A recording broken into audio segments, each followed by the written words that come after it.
তোকে আজ মেরেই ফেলবো আমি। তুই আমার হাত থেকে আর বাঁচতে পারবি না। না না, তুমি এটা করতে পারো না, প্লিজ। তুমি তুমি এরকম করতে পারো না। নিশ্চয়ই পারি। কে ওখানে? তুমি আমার সঙ্গে যা করেছো তারপরে তো আমি নিশ্চয়ই করব। কে ওখানে?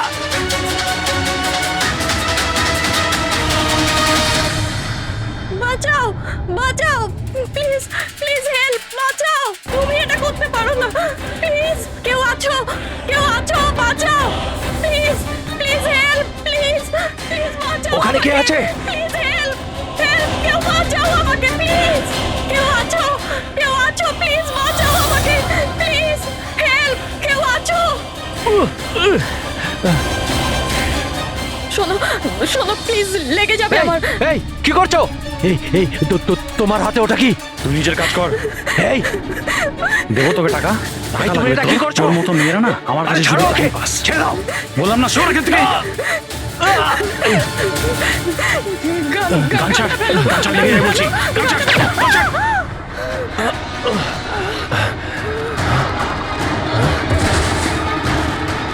এই গুলি করে দিলে,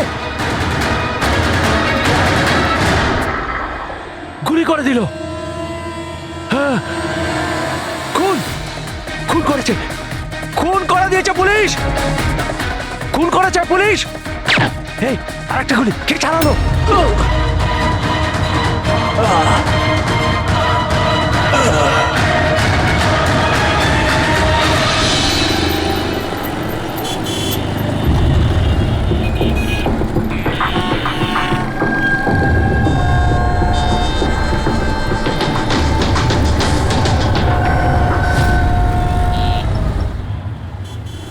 মাফ করবেন,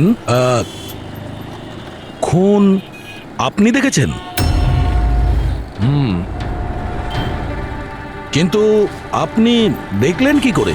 বলতে চাইছি যে আপনি তো দেখতে পাই না, তাই তো? হ্যাঁ, ওই আর কি, মানে বলতে চাইছি আপনি দেখলেন কি করে খুন হতে? এইটার সাহায্যে। এটার সাহায্যে? কি এটা? এটা সেন্সর গ্লাভস। এতে সেন্সর ফিট করা আছে, যার থেকে অদৃশ্য তরঙ্গ বেরিয়ে যায়। ওই তরঙ্গের সামনে যা কিছু থাকে ওতে ধাক্কা খেয়ে ওগুলো ফিরে আসে। তাতে আমি জানতে পারি যে আমার সামনে কি হচ্ছে।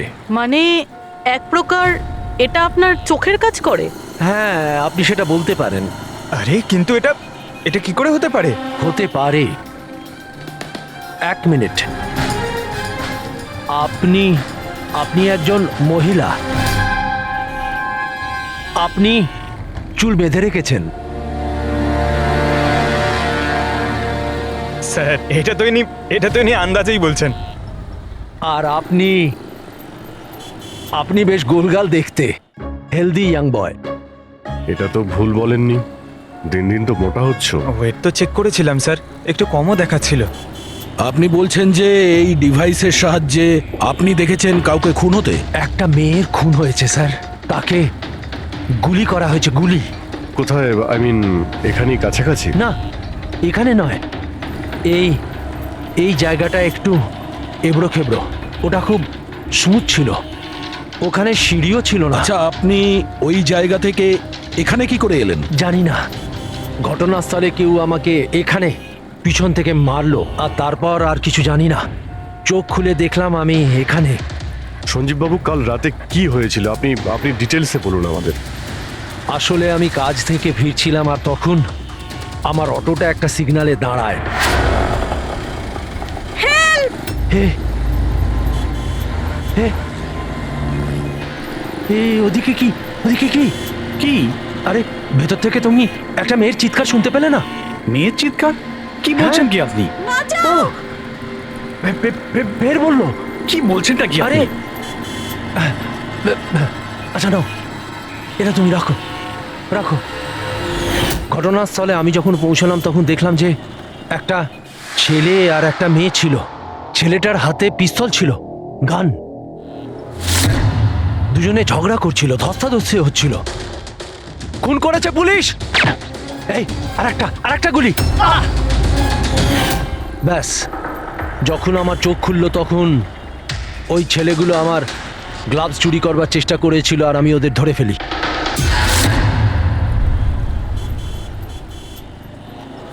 আর আপনি অজ্ঞান হয়ে যাওয়ার পরে খুনি আপনাকে এখানে নিয়ে এসছে আর এখানে ফেলে পালিয়ে গেছে। হ্যাঁ, হতে পারে। আচ্ছা, ওই জায়গাটা কোথায় যেখানে মেয়েটার গুলি লেগেছিল? না স্যার, আমি জানি না। আচ্ছা, আন্ধেরিতে ওই অটো যে সিগন্যালে দাঁড়িয়েছিল, যেখানে আপনি মেয়েটার চিৎকার শুনেছিলেন, সেই জায়গাটা জানেন আপনি? মনে আছে? আই অ্যাম সরি, আমি এ ব্যাপারে আপনাদের হেল্প করতে পারবো না। ইটস ওকে, আপনি চিন্তা করবেন না, আমরা ওই জায়গাটার খোঁজ নিয়ে নেব। কিন্তু কি করে? ওই অটো ড্রাইভারকে জিজ্ঞাসা করব। এত বড় শহরে ওই ড্রাইভারকে আপনি কোথায় খুঁজে পাবেন স্যার? পেয়ে যাব। ওদের নেটওয়ার্ক খুবই ফাস্ট, সারা শহরে ছড়িয়ে আছে, পেয়ে যাব। ওনার নাম, ঠিকানা বা অন্য কিছু জানেন আপনি? ও ও টুপি পরেছিল আর পুরনো গান শুনছিল 90-এর দশকের। আর ওর অটোতে আগুন নেভানোর যন্ত্রও লাগানো ছিল। আর হ্যাঁ, ওর কথাবার্তা দেখে মনে হচ্ছিল ও উত্তর ভারতে থাকে। হ্যালো, কি? উত্তর ভারতের লোক? পুরনো গান শোনে, আবার টুপিও পরে, আগুন নেভানোর যন্ত্রও আছে ওর অটোতে। ঠিক আছে, দেখছি।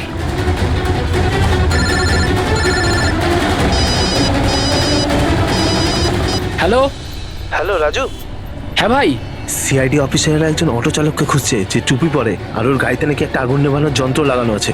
টুপি ঋষিত হবে ভাই। হ্যাঁ রাজু, বল। ঋষিত, কাল রাতে কি আন্ধেরির কোনো সিগন্যালে ছিলিস? হ্যাঁ ছিলাম তো, বল। ওখানে কোনো প্যাসেঞ্জার নেমেছিল নাকি? হ্যাঁ, কিন্তু ও তো অন্ধ ছিল। কি হয়েছে নাকি বল? আরে ওর সাথে একটা দুর্ঘটনা ঘটে গেছে। সিআইডির লোকেদেরকে নিয়ে এসেছে, তোর সাথে দেখা করতে চায়। সিআইডি? সঞ্জীব বাবু, দেখে বলুন তো যে এই অটোওয়ালা কিনা।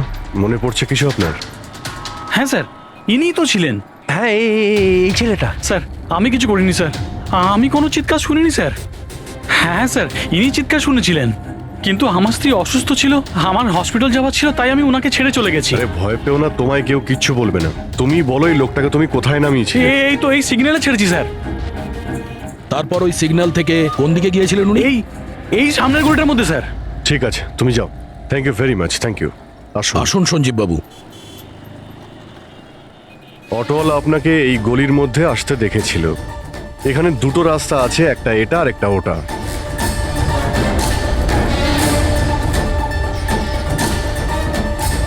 কিছু মনে পড়ছে আপনার কোথায় গিয়েছিলেন? সঞ্জীব বাবু, একটু মনে করে বলুন যে আপনি এর মধ্যে কোন গলিতে গেছিলেন?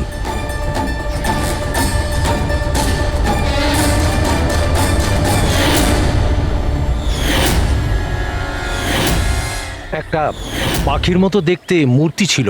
চলো আমরা এখান থেকে শুরু করি। সামনে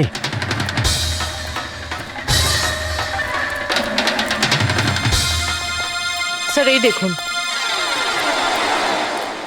সঞ্জীব বাবু, দেখুন তো এই মূর্তিটাই কিনা। হ্যাঁ হ্যাঁ, এটাই। অভিজিৎ স্যার, মূর্তি পেয়ে গেছি। এটা কি? আরে গুড। এই যে এইটাই। আচ্ছা, এর পরে সঞ্জীব বাবু, এরপর মনে আছে আপনি কোথায় গিয়েছিলেন? 3টে গোল দেখতে পেয়েছিলাম। তোমরা ওই দিকটা দেখো, আমরা এদিকে যাচ্ছি।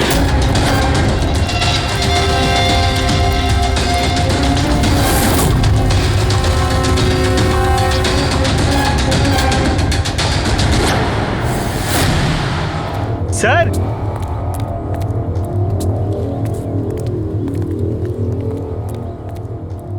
হ্যাঁ, এটা রাউন্ড শেপ, একটা নিচে আর একটা। এরপর এরপর এরপর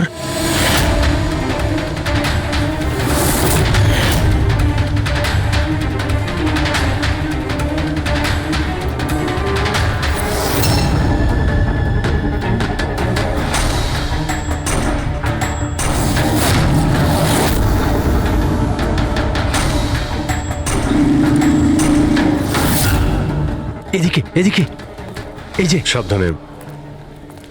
আরে স্যার, ঘুরে ফিরে সেখানেই চলে এলাম যেখান থেকে শুরু করেছিলাম। আরে সেই জন্যই তো উনি চিৎকার শুনতে পেয়েছিলেন।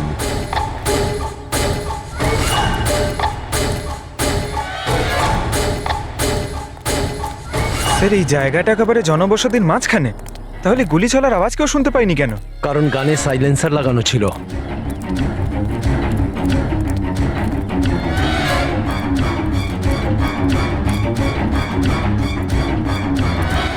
আসুন, একটা স্টেপ আছে, সাবধানে।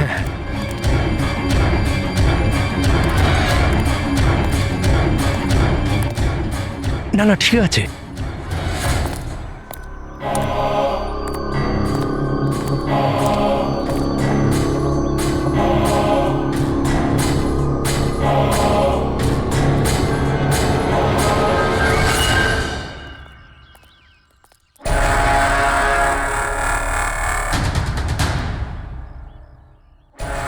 কি হলো?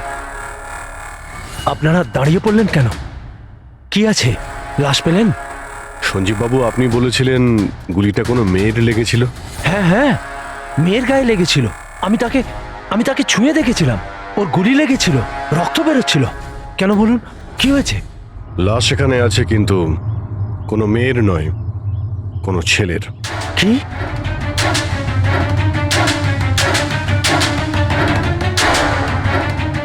He is dead. মনে হচ্ছে সেই যে ওই মেয়েটাকে মারার চেষ্টা করেছিল। স্যার, ওনার কথা অনুযায়ী এখানে দুটো গুলি চলেছিল। হয়তো হয়তো এই দ্বিতীয় গুলিটায় মারা গেছে।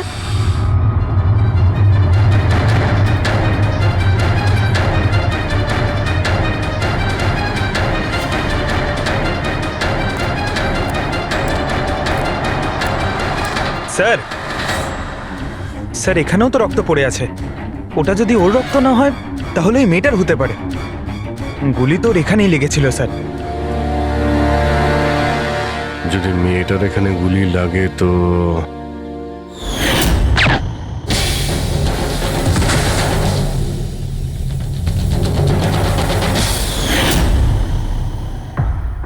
আপনি বললেন যে আপনার মাথায় পিছন থেকে কেউ মেরেছিল, তো সেটা দ্বিতীয় গুলি চলার পরে আপনার লেগেছিল নাকি সেটা চলার আগে? না না, দ্বিতীয় গুলিটার পর মেরেছে। স্যার কি হচ্ছে এসব? কিছু বুঝতেই পারছি না। স্যার, রক্ত তো অনেক বেরিয়েছে। ওই মেয়েটা নিশ্চয়ই আহত। স্যার, না তো কোনো মোবাইল পেয়েছি, না ওয়ালেট, কোনো আইডেন্টিফিকেশন নেই। আর স্যার, ওর হাত আর আঙুলে যে চিহ্ন আছে সেগুলো দেখে মনে হচ্ছে কেউ যেন ঘড়ি আর আংটি চুরি করে নিয়েছে। আচ্ছা, এদের দুজনকে চিন্তায়ের উদ্দেশ্যে মারেনি তো? আগে এটা খোঁজ নিতে হবে যে মেয়েটা কোথায়। যদি আহত হয় কোনো হসপিটালে থাকবে, আর যদি মারা যায় তাহলে খুনি ও লাশ গুম করার চেষ্টায় রয়েছে। মিসিং পারসন ব্যুরোতে খোঁজ নিয়ে দেখো তো এর ব্যাপারে কিছু জানতে পারা যায় কিনা। বস, ক্রাইম স্পটে ওই জায়গাতে মাটির ওপর যে রক্ত পাওয়া গেছিল, ডিএনএ টেস্ট অনুসারে ওই রক্তটা কোনো মেয়ের। আসলে এই মেয়েটা ওই সময় ওখানে উপস্থিত ছিল না যখন তোমরা গেছিলে, কিন্তু ক্রাইম যখন হয়েছিল তখন ওই মেয়েটা নিশ্চয়ই ওখানে ছিল। আর স্যার, দুর্ঘটনার সময় রাত 11টা থেকে 1টার মধ্যে। ঠিকই তো আছে। সঞ্জীবও তো ওই সময় ছিল 11:30 নাগাদ। হ্যাঁ স্যার, আর সঞ্জীব বাবুকে অজ্ঞান অবস্থায় সেখানে রেখে দেয় যেখান থেকে আমরা ওনাকে পাই। আরো একটা কথা স্যার, দুটো গুলি চলেছিল। মেয়েটার গুলি লেগেছিল আর ও ওখানেই অজ্ঞান হয়ে পড়ে গেছিল সঞ্জীব বাবুর কাছেই। তারপরে স্যার দ্বিতীয় গুলিটা করা হয়েছিল যেটা ছেলেটার লেগেছিল। তার মানে সঞ্জীব বাবু ছাড়াও ওখানে আর কেউ ছিল যে ওই আহত মেয়েটাকে ওখান থেকে নিয়ে গিয়েছিল আর সঞ্জীব বাবুকে ওই ফুটপাতে ফেলে গেছিল। স্যার, আমি আশেপাশের এলাকায় খোঁজ নিয়েছি। ওখানে কেউই কোনো ছেলে এবং মেয়েকে আসতে বা কোনো আহত মেয়েকে ওখান থেকে যেতে দেখেনি। আচ্ছা, সালুকে একটা কথা বলো, যদি খুনি সঞ্জীবকে ক্রাইম সিন থেকে তুলে নিয়ে গিয়ে ওখানে যেখানে আমরা ওকে পাই, তাহলে হতে পারে ওই লোকটার কোনো ট্রেসেস সঞ্জীবের পোশাকে আছে। খোঁজ নিতে পারবে কে ছিল সে? অবশ্যই খোঁজ নিতে পারবো। তাহলে খোঁজ নাও।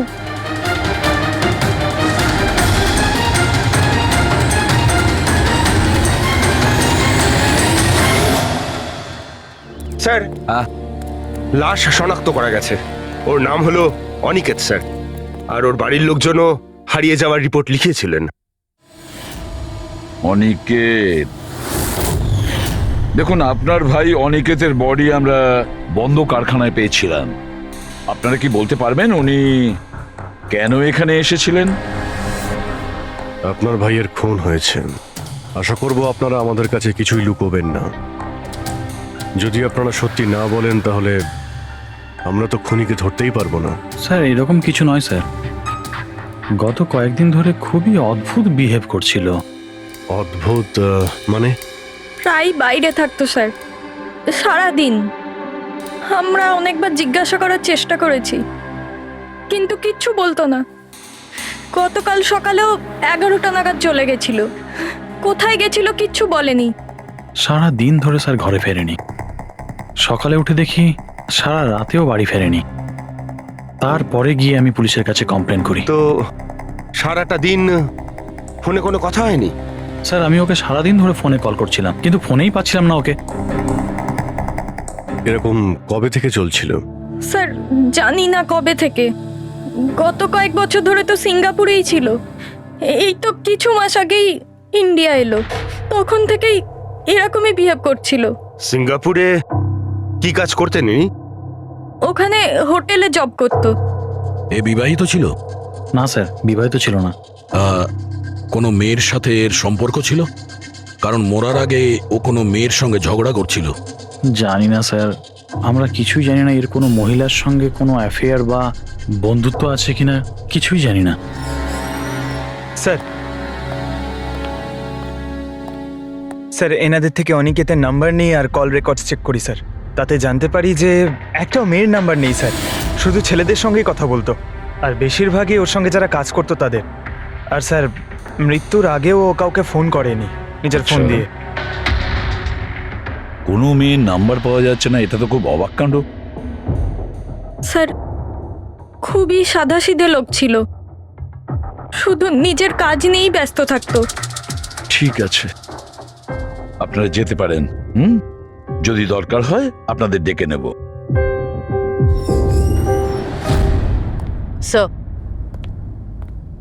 স্যার কালকে কারখানায় যাওয়ার আগেই অনিকেত সারা দিন একই জায়গায় ছিল। কোন জায়গায়? Sir coffee shop. স্যার এর ক্রেডিট কার্ডের বিল থেকে এটা প্রমাণিত হয় যে এ সারা দিন ওই কফি শপে ওর ক্রেডিট কার্ড সোয়াইপ করেছিল। হ্যাঁ স্যার, ওর ফোনের লাস্ট লোকেশন ওই কফি শপই ছিল। কোন কফি শপ ছিল ওটা? Pillow coffee shop. যাও ওই পিলো কফি শপে আর খোঁজ না ও সারাদিন বসে কি করছিল। স্যার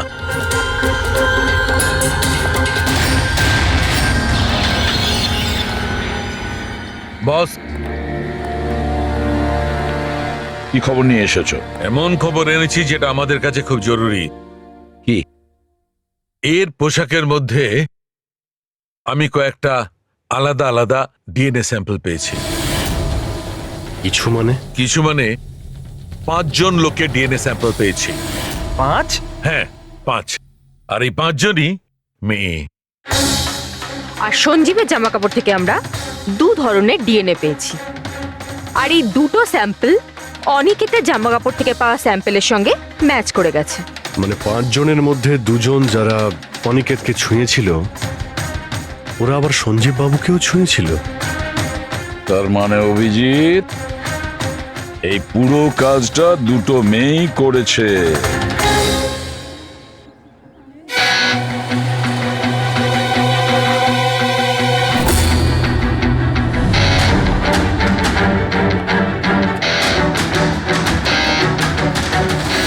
আচ্ছা এই ছবিটা দেখুন, আপনি একে চেনেন? কালে সারাদিন এখানে আপনার ক্যাফেতেই ছিল। হ্যাঁ স্যার, এই কালকে সারাটা দিন এখানেই ছিল, আর রাতে এই ধরুন 10:30 আশেপাশে এখান থেকে বেরিয়েছিল। এ একা ছিল নাকি এর সাথে আরো কেউ ছিল? নিতু, এদিকে একটু এসো। এই ফটোটা একটু দেখো, এ কালকে এখানেই ছিল না? এনাদেরকে এটা বলো যে কালকে একা ছিল না, কারোর সাথে ছিল। ইনি তো অনিকেত। ইনি কখনো একা আসতেন না, সবসময় ভিড় নিয়ে আসতেন, মহিলা আর মেয়েদের ভিড়। আর শুধু কালই নয়, ইনি আমাদের রেগুলার কাস্টমার, প্রায়ই এখানে আসেন। আচ্ছা ও রোজ একই মেয়ের সাথে আসতো না আলাদা আলাদা? আলাদা আলাদা আসতো স্যার, আর দিনে কম করে 3 থেকে 4 জন। খুবই পাকা খেলোয়াড় ছিলেন ইনি। একবার তো আমি ওনাকে জিজ্ঞাসাও করেছিলাম যে এতগুলো মেয়ের সাথে বন্ধুত্বটা হলো কি করে, তো উনি আমাকে বলেছিলেন যে ওনার মোবাইলে একটা অ্যাপ আছে, কোনো ডেটিং অ্যাপ। ওখানেই ওনার এই মেয়েগুলোর সাথে পরিচয়।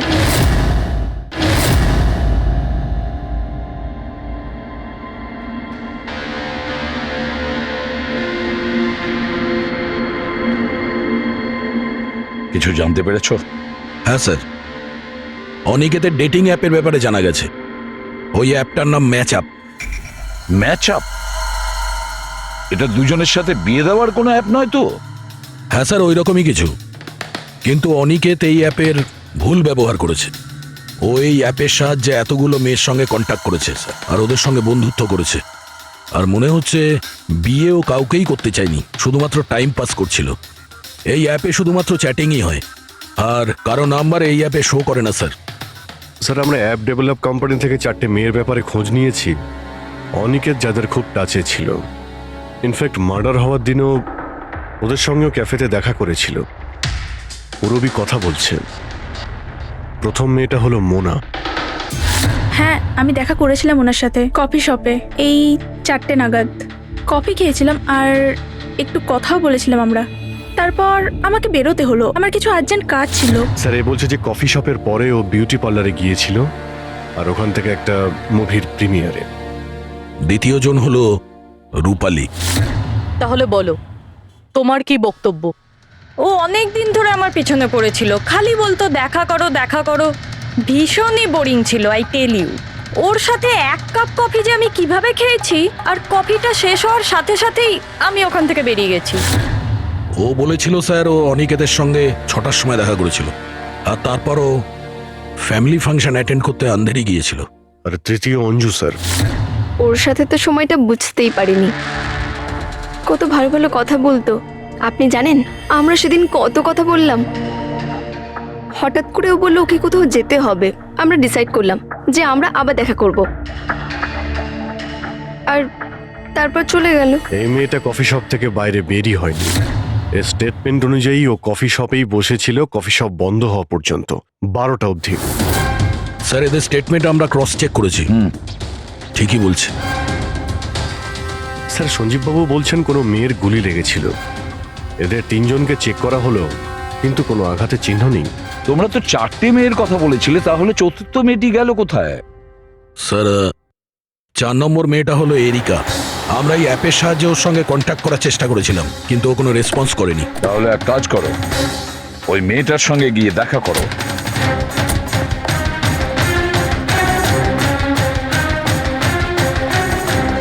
রজত, তাড়াতাড়ি রেডি হও। আর কত সময় নেবে? এতটা সময় তো মেয়েরাও নেয় না। আসছি বাবা, জাস্ট 2 মিনিট। Excuse me. হ্যাঁ বলুন, কাকে চাই? এরিকা। হ্যাঁ আমি, কিন্তু আপনারা? সিআইডি। সিআইডি? এসব কি? হ্যাঁ, কি হয়েছে স্যার? স্যার, কোনো প্রবলেম হয়েছে? আপনাকে আমরা মেসেজও করেছিলাম ম্যাচ আপ অ্যাপ থেকে। আপনাকে সিআইডি ব্যুরোতে আসতে বলেছিলাম, আপনি আসেননি, তো আমাদের আসতে হলো। Match up app? এটা কি? Dating app. Dating app? তুমি এই ডেটিং অ্যাপে কি করছো? হ্যাঁ শোনো, ওনাদের কোনো ভুল হচ্ছে, আমি কোনো ডেটিং অ্যাপে নেই। সেটা কিভাবে হতে পারে? আপনার প্রোফাইল আছে, আপনার ডিসপ্লে পিকচার রয়েছে। শুনুন, আমি একজন বিবাহিতা, আমি কোনো ম্যারেজ সাইট বা ডেটিং অ্যাপে নেই। ইনি আমার হাজব্যান্ড রজত, আর আমি ওনার সাথে বিয়ে করে খুব হ্যাপি। আমার এসব করার কোনো প্রয়োজন নেই। ম্যাডাম, আপনি যদি সত্যি বলেন তাহলে এটা কি?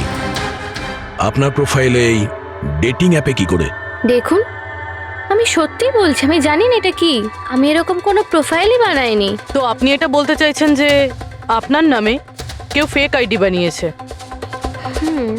আচ্ছা, আপনি কোনো অনিকেত নামে কাউকে চেনেন? অনিকেত? এই লোকটা? না স্যার, আমি একে চিনি না। স্যার, কি করছেন আপনারা? কেন আমাদেরকে ডেকেছেন? আমরা আপনাদের বলিনি, কিন্তু অনিকেত, যার সঙ্গে আপনারা কফি শপে দেখা করেছিলেন, ওর খুন হয়ে গেছে ওই রাতেই। কিন্তু স্যার, আমরা ওকে কেন মারবো? আমরা তো ওকে ঠিকমতো চিনতামই না। ইনফ্যাক্ট এই ঘটনার কিছুদিন আগে তো ওর সাথে চ্যাট হয়েছিল আমার অ্যাপে। হ্যাঁ, আর ওই দিনই তো আমি প্রথমবার দেখা করেছিলাম ওর সাথে। আর আমার সাথে তো ওর সেরকম কোনো শত্রুতাও ছিল না। আর আমি তো ওই অ্যাপেই নেই, এমনকি আমি ওকে চিনিও না। ওই অ্যাপের প্রোফাইলে আপনার পার্সোনাল পিকচার ছিল, সেই পিকচার আপনার ফোন থেকেই নেওয়া হয়েছিল। কোনো স্ট্রেঞ্জারের কাছে আপনার ছবি কিভাবে আসবে? ম্যাম, আমি জানি না আমার ছবি কিভাবে ওর কাছে গেল। আমার ফোন কিছুদিন আগে হারিয়ে গিয়েছিল। ফোন চুরি হয়ে গেছে? কোথায়? স্যার ঠিক জানি না, মনে পড়ছে না। কোনো ব্যাপার না, আপনারা কিছুক্ষণের জন্য আমাদের সাথে কোঅপারেট করুন, আমরা জেনে যাব খুনিকে। ফ্রেডি,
সঞ্জীব বাবু, এদের মধ্যে কেউই না যে ওদিন ঘটনাস্থলে ছিল? এদের মধ্যে কেউ নয়। ঠিক আছে, আপাতত আপনারা যেতে পারেন। Thank you.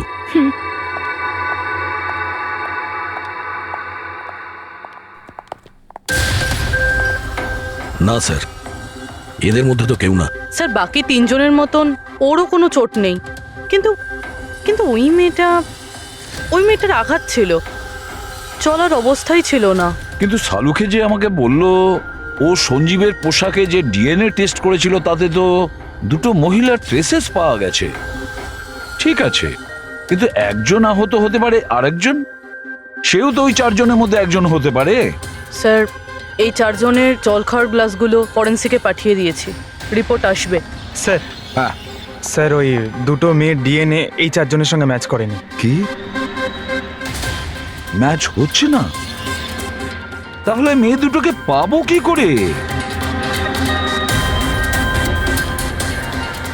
এক মিনিট। কি হলো সঞ্জীব?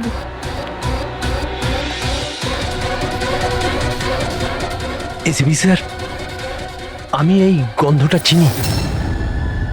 গন্ধ? আমার আফটার শেভ মনে হয় স্যার। না না, এটা ওই গন্ধ যেটা আমি ঘটনাস্থলে পেয়েছিলাম, একদম ওটার মতো। কফি আর চা?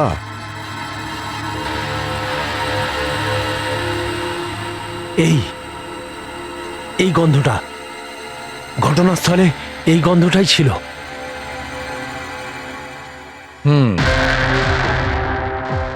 আর আমি পঙ্কজের জামার হাতার ওপরে কফির দাগ পেয়েছি। হ্যাঁ স্যার, ওই সকালে কফি বানাচ্ছিলাম না, তাই একটু পড়ে গেছিল।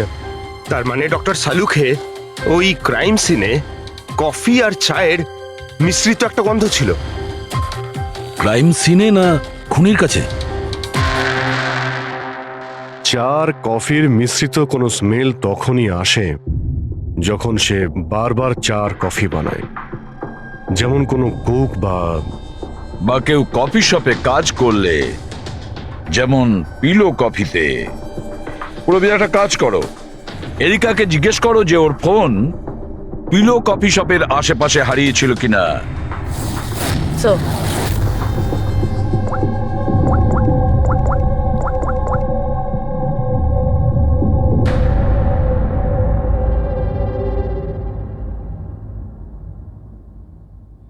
স্যার হ্যাঁ স্যার ওনার ফোন ওখানেই হারিয়েছিল, ওই কফি শপেই।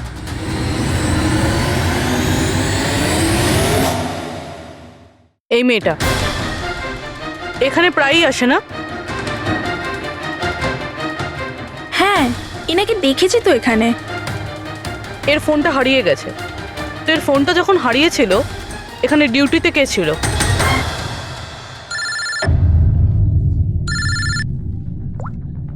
হ্যালো, হ্যাঁ ফ্রেডি।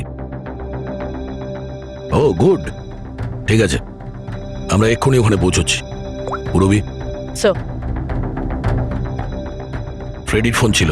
ওই হসপিটালটার খোঁজ পাওয়া গেছে যেখানে ওই আহত মেয়েটা ভর্তি আছে।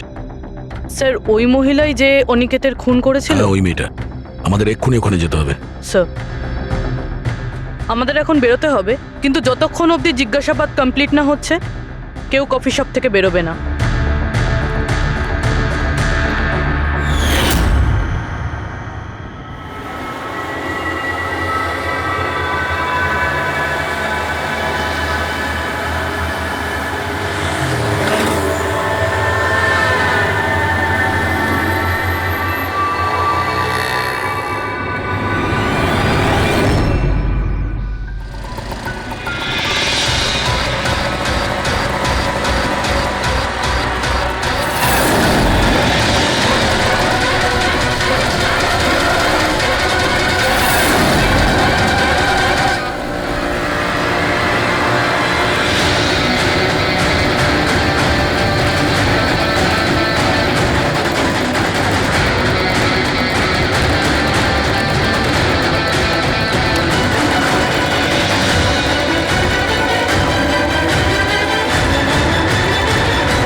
এক্সকিউজ মি, আমি এক্ষুনি আমার বোনকে ডিসচার্জ করাতে চাই। আপনি এক্ষুনি ডিসচার্জ পেপার তৈরি করুন তাড়াতাড়ি। ডিসচার্জ? কিন্তু উনি তো এখনো কোমায়। দেখুন আমার এসব জেনে কোনো কাজ নেই, আমাদের এক্ষুনি এখান থেকে বেরোতে হবে। আপনি তাড়াতাড়ি করুন please। এভাবে কি করে ডিসচার্জ করে দিই? ওনার প্রাণের থেকেও কি এমন বেশি জরুরি? দেখুন আমার এত তর্ক করার কোনো সময় নেই, আপনি আমার সঙ্গে তর্ক করবেন না। তাড়াতাড়ি করুন প্লিজ, যেটা বললাম সেটা করুন।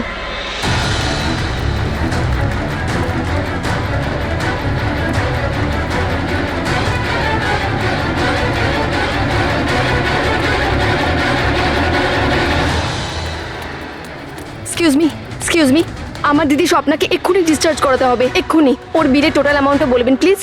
Excuse me. মনে হয় খুব তাড়া আছে তোমার।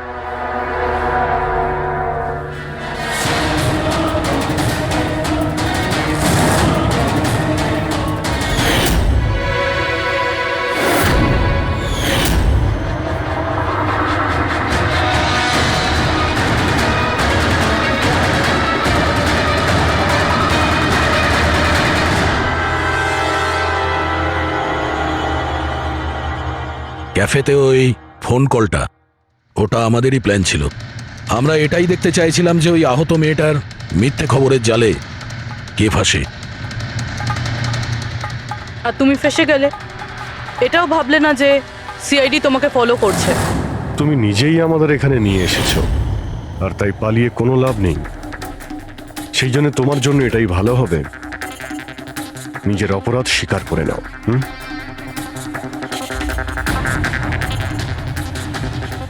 অনিকেত আমার দিদিকে জীবন্ত অবস্থাতে মেরে ফেলেছিল। ওদের সিঙ্গাপুরে দেখা হয়েছিল, আর ও ওখানেই আমার দিদিকে বিয়ের মিথ্যে প্রতিশ্রুতি দিয়েছিল। ওরা এঙ্গেজমেন্টও করে নেয়, আর তারপরে বিয়ের কথা বললেই ও এড়িয়েই যেত।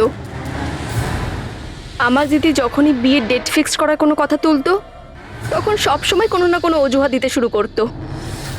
আর এই ধরুন 6 মাস আগে ও বলল যে ওর মা নাকি খুব অসুস্থ, আর ওর মায়ের চিকিৎসার জন্য টাকার দরকার। আর আমার দিদি নিজের জীবনের সব সেভিংসটা দিয়ে দিয়েছিল।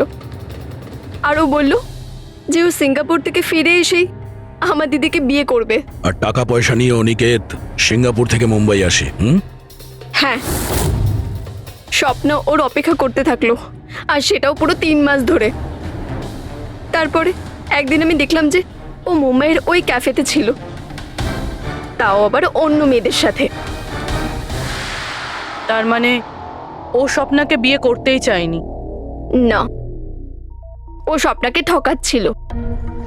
ও স্বপ্নার ইনকাম করা টাকা অন্য মেয়েদের পেছনে ওড়াচ্ছিল। আর আর ওর মাও কিন্তু অসুস্থ ছিল না, কারণ ওর তো কোনো মাই ছিল না। ওর মা তো অনেকদিন আগেই মারা গেছিলেন। তাই তুমি প্রতিশোধ নেওয়ার একটা প্ল্যান করলে। স্বপ্না তো আমার কোনো কথা বিশ্বাস করতে চাইতোই না। ওর ভালোবাসায় অন্ধ হয়ে গেছিল। ওর প্রমাণের দরকার ছিল, তাই অনিকেতের সত্যিটা সামনে আনার জন্য আমি এরিকার ফোন চুরি করি, আর ওর নাম দিয়েই আমি ম্যাচআপ অ্যাপে ওর ফেক প্রোফাইল তৈরি করি, আর অনিকেতের সঙ্গে চ্যাটিং করতাম। আর ও ইজিলি আমার ফাঁদে পড়ে যায়। তারপরে আমি ওকে ওই ফ্যাক্টরিতে আসতে বলি, আর তার সাথে স্বপ্নাকেও আসতে বলি, যাতে ও নিজের চোখে সব কিছু দেখতে পাক। কিন্তু ওই দিন যখন আমি ওখানে গেছিলাম, তখন আমি দেখলাম যে... এটা কি করছো তুমি? হিসেবটা শেষ করে দিচ্ছি। তুমি আমার সাথে যা করেছো তারই শাস্তি এটা। আমি সব জানি তুমি আমার টাকা কোথায় কোথায় খরচ করেছো, আর কত মেয়ের জীবন তুমি নষ্ট করবে। Aniket please drop the gun. Aniket please, টাকা চাই তোর। তুমি এটা কি করছো? বেরো এখান থেকে, চুপচাপ বেরো এখান থেকে। আরে ছাড়ো ওকে, ছেড়ে দাও। ওকে বললাম না বেরো এখান থেকে।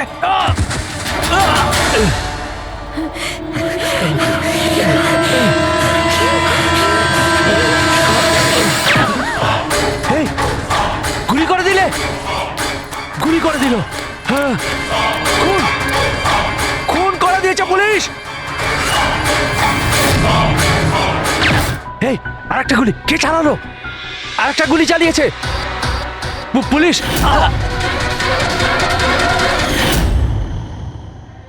তুমি জানো, অনিকেতের লাশ পর্যন্ত আমাদের ওই সঞ্জীব বাবু পৌঁছে দিয়েছিলেন। উনি দেখতে পান না, কিন্তু ওনার ওই সংবেদনশীল দস্তানা, সেন্সিটিভ গ্লাভস চোখের থেকে কম না। প্রতিশোধ নেওয়ার জন্য তুমি অনিকেতকে খুনই করে দিলে, কিন্তু এখন তো সারা জীবন জেলেই কাটবে। আর তোমার বোন স্বপ্না, যার জন্য তুমি এই সব করলে, সে তো আগে থেকেই কোমাতে রয়েছে। আর যেদিনও কোমা থেকে ঠিক হবে, সেদিন তোমার কাছেই যাবে, জেলের গরাদের পিছনে।